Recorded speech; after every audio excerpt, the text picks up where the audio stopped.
ministro do Meio Ambiente, Ricardo Salles, participou de audiência pública no Supremo Tribunal Federal sobre o Fundo Amazônia. A audiência foi convocada pela ministra Rosa Weber, vice-presidente da Corte, para dar subsídios ao julgamento da ação direta de inconstitucionalidade por omissão número 59, em que partidos de extrema esquerda apontam omissão inconstitucional da União. O ministro lembrou que o território da Amazônia é a área mais rica do Brasil sob o ponto de vista de recursos naturais, mas tem o pior índice de desenvolvimento humano do país. O ministro Ricardo Salles explicou que não houve qualquer desmonte. Salles disse: "Nós, do governo federal, em janeiro de 2019, havíamos recebido os órgãos ambientais com 50% de déficit de pessoal, graves problemas orçamentários, desestruturação de planejamento futuro. Portanto, ao contrário do que provavelmente foi dito pelos partidos que ajuizaram esta ação, não houve desmonte ambiental. Nós herdamos o desmonte ambiental que veio de gestões anteriores." Assista. Ministra Rosa Weber, uma boa tarde, obrigado pela palavra. Aproveito a oportunidade para já cumprimentar os ministros Barroso, Fachin e Carmen Lúcia, que, pelo que ouvi do seu relato, também participam aqui da nossa audiência pública, o meu colega ministro Levi, da Advocacia Geral da União, e o doutor Juliano, da Procuradoria-Geral da República, a quem cabe coordenar a quarta Câmara. Eu gostaria de iniciar tomando um pouco do que foi adiantado pelo embaixador Juliano, que trabalha na Vice-Presidência da República no Conselho da Amazônia, e fazer um passo atrás, tomando por base a apresentação que o embaixador Juliano fez. Quando, no início do ano passado, nós fomos, junto ao BNDES, analisar como é que estava avançando o Fundo Amazônia, o pano de fundo já era, naquela altura, um aumento de desmatamento na região da Amazônia que vinha desde 2012. Como a senhora e os demais conhecem bem, desde 2000, os recordes de desmatamento foram 2004 a 2005, uma série de ações que envolvem o PPCDAN, o próprio fundo depois de 2009, também ações de fiscalização, comando e controle, lograram reduzir esse desmatamento para o mínimo histórico que foi em 2012. Porém, de 2012 para cá, um aumento continuado do desmatamento, em que pese a existência do Fundo Amazônia, a existência do PPCDAN e a existência de outras questões, como, por exemplo, o DETER e o PRODES. Então, a indagação que nós fazíamos naquela altura é: o que não está dando certo, já no início de 2019,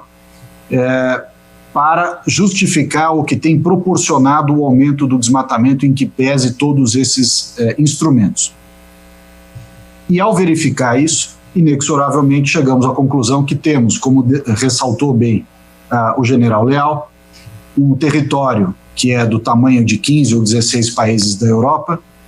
com cerca de 23 milhões de brasileiros vivendo neste território esse que é certamente a região mais rica do Brasil sob o ponto de vista de recursos naturais, porém com a população que vive com o pior índice de desenvolvimento humano do nosso país. Então, este paradoxo de ser o território mais rico com o pior IDH certamente tem relação com este aumento do desmatamento, quer seja aquele experimentado de 2012 até agora, ou o também neste último ano de 2019/20. O que nos parece, ministra Rosa Weber, importante aqui destacar? Também uma ação proposta por 4 partidos, os 4 de oposição ao governo e os 4 alinhados com a visão que até então, eu diria, norteou as ações do Fundo Amazônia. E por que eu faço referência a este fato? Porque o relatório de prestação de contas do Fundo Amazônia deixa claro, em todos os seus anos de existência, e não obstante o volume de recursos empregado, que nenhuma atividade desempenhada por setor privado, quer seja um pequeno, médio ou grande empreendedor, seja na prestação de serviços ao fundo, ou como tomador de recursos para financiamento de algum empreendimento ou de alguma iniciativa, nenhum caso foi contemplado com recursos do Fundo Amazônia. O que denota claramente, no mínimo, um fechamento das oportunidades para esse desenvolvimento sob a ótica privada da Amazônia. O que isso é relevante neste momento? Quando lá atrás nós tivemos a oportunidade de analisar os contratos e tudo aquilo que vinha sendo desempenhado sob a ótica e sob o patrocínio do Fundo Amazônia, encontramos 3 categorias, basicamente, eu estou fazendo um resumo muito curto em razão do tempo, 3 categorias, basicamente, de recebedores de recursos. Entes federativos, estados e municípios,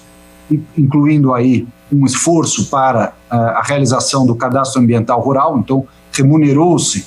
estados e municípios para a implementação do CAR, tanto no cadastro quanto na preparação,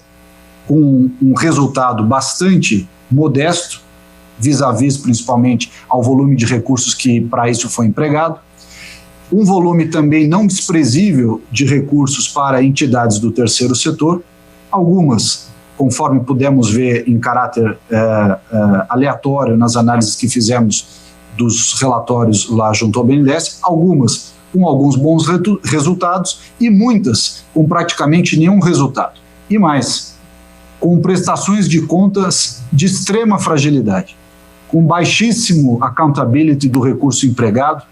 recursos esses que muitas vezes remuneraram profissionais que faziam parte de algumas dessas entidades com salários de 10, 15, 20, 30 mil reais numa região que tem o pior IDH do Brasil. Qual foi lá atrás a primeira e o início do debate acerca do redirecionamento ou do recalibramento do Fundo Amazônia? E aqui a coincidência de dados e fatos que o embaixador Juliano já levantou. Nós, enquanto governo brasileiro, portanto recebedor das doações, titular das doações recebidas dos 2 países, além daquela menor da Petrobras que a senhora bem se referiu, recebedores dos recursos de Noruega e Alemanha, recursos esses por questão contratual e por lei, por decreto estabelecida, a gestão ao BNDES, o governo brasileiro, na época ainda até ministro Santos Cruz, ministro da Secretaria de Governo, estivemos por mais de uma oportunidade junto ao BNDES e também em conversas com os doadores,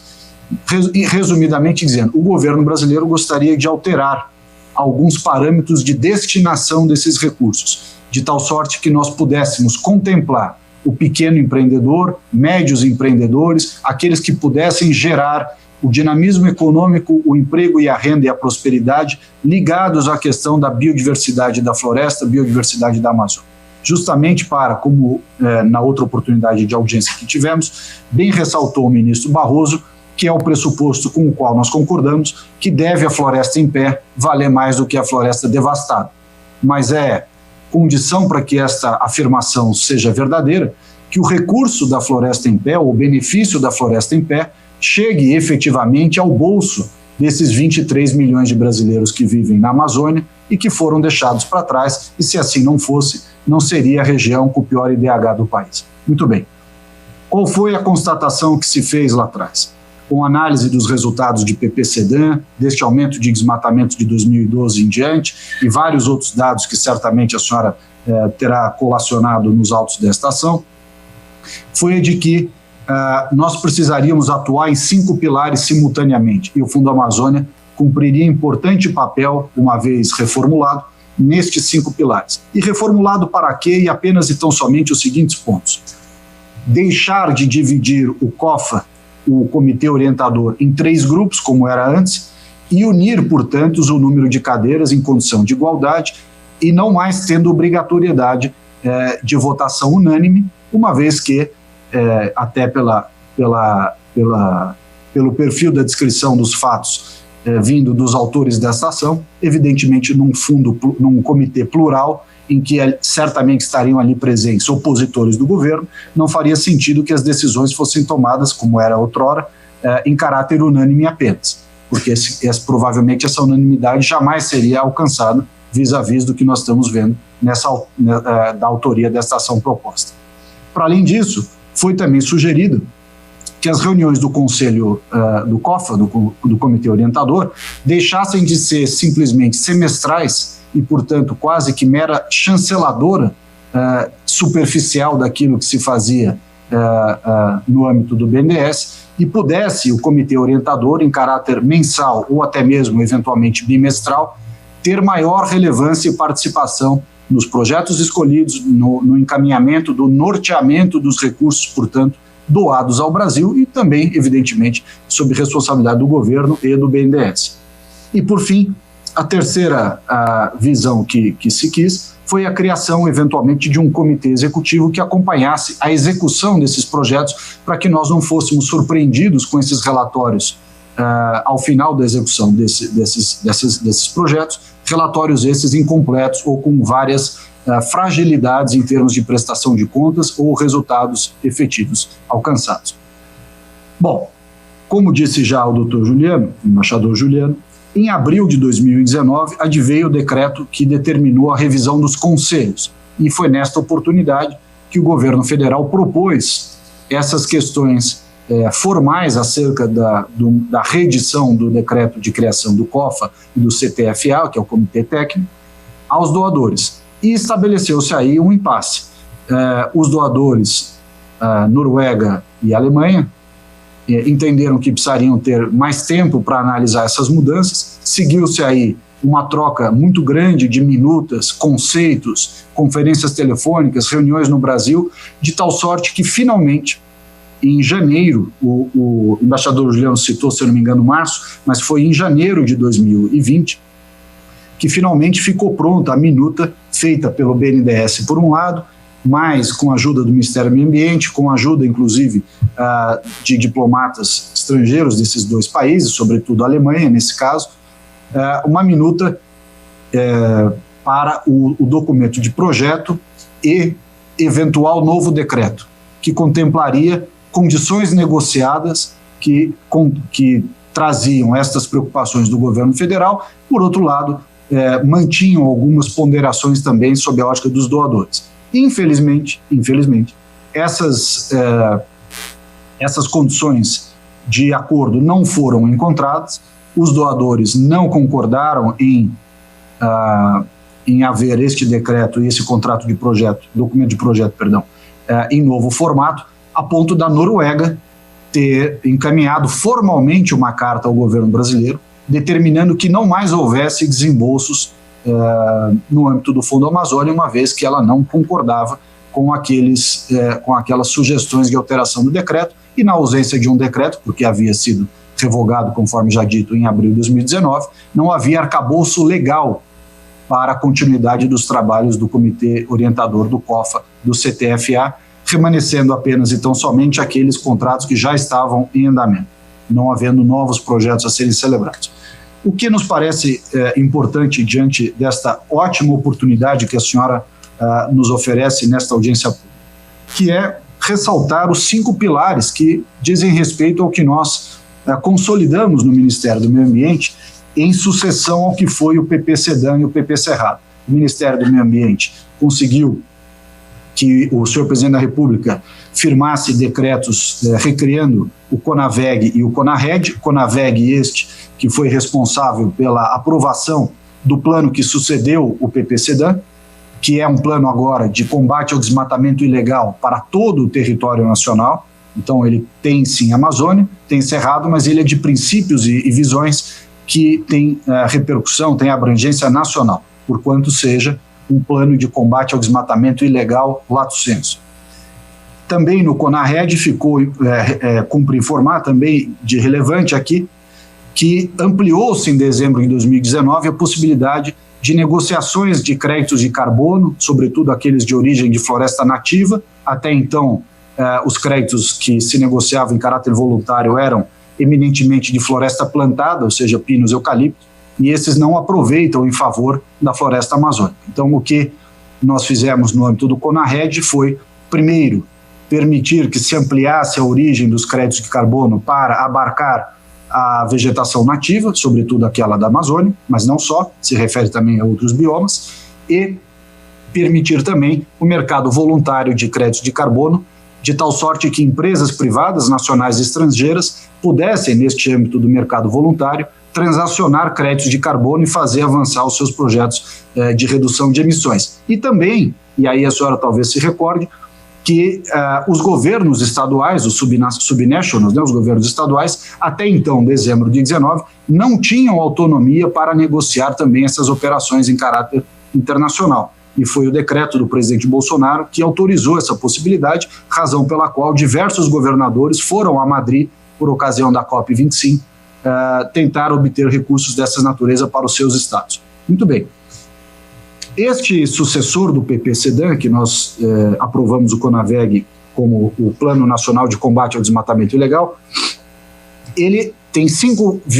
pilares de atuação, os quais alguns deles têm sim, ou poderão ter,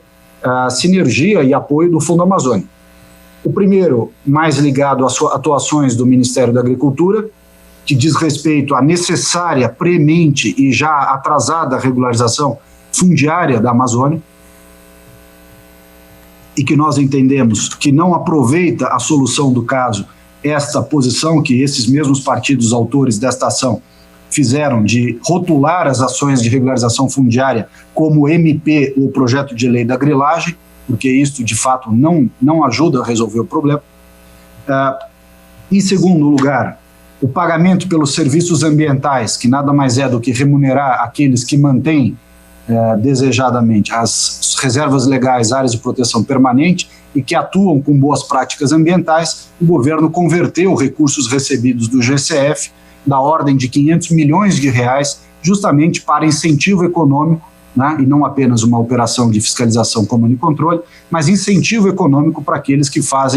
adotam boas práticas, e isto é o pagamento pelos serviços ambientais. 500 milhões de reais, programa chamado Floresta Mais. Também neste âmbito, o programa Floresta Mais Carbono, que se assemelha ao Floresta Mais, mas se refere a ações relativas à redução das emissões ou emissões evitadas. Importante lembrar aqui, a senhora citou o Acordo de Paris, se nós tivéssemos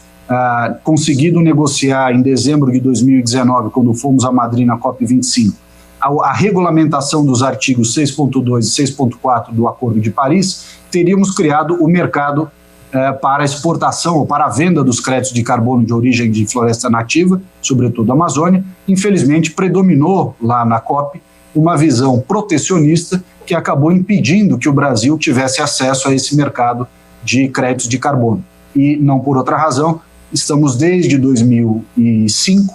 com boa parte dos nossos créditos decorrentes e certificados do Protocolo de Quioto, até hoje sem conseguir colocar a mercado. Certificamos créditos, mas não recebemos por eles, até hoje, passados 15 anos.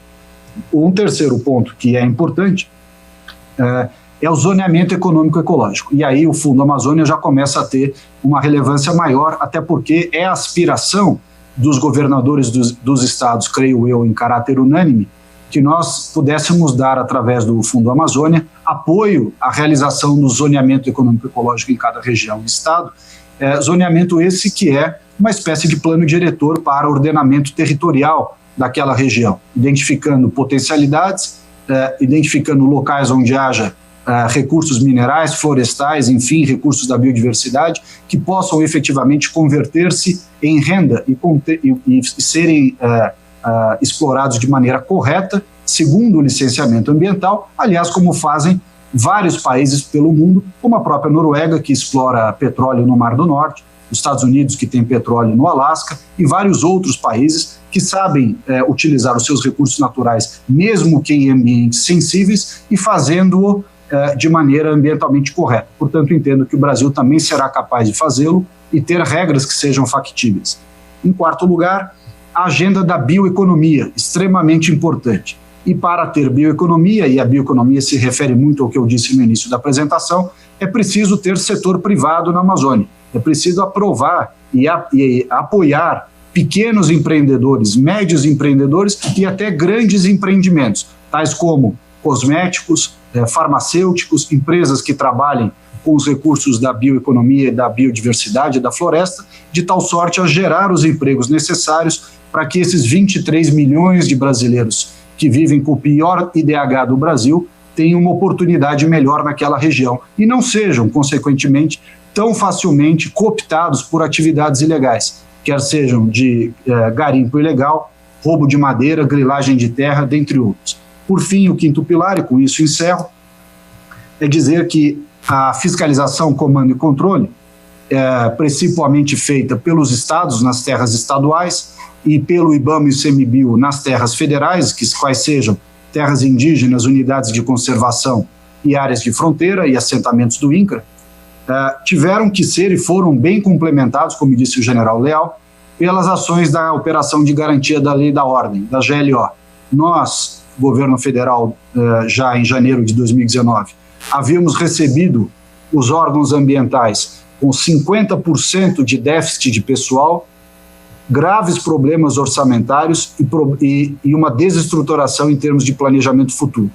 Portanto, ao contrário do que provavelmente dito pelos partidos que ajuizaram esta ação, não houve desmonte ambiental. Nós herdamos o desmonte ambiental que veio de gestões anteriores. E esta operação de garantia da lei e da ordem vem sendo bem sucedida. Em 2019, reduziu as queimadas nos meses em que atuou para os menores patamares dos últimos 20 anos, e nesse ano, como mostrou bem o general Leal, vem reduzindo a curva de desmatamento, mas é importante atuar nos demais pilares para que a prosperidade da Amazônia e do povo amazônida, dos brasileiros daquela região, sirvam de freio a esse aumento da criminalidade na região. Muito obrigado.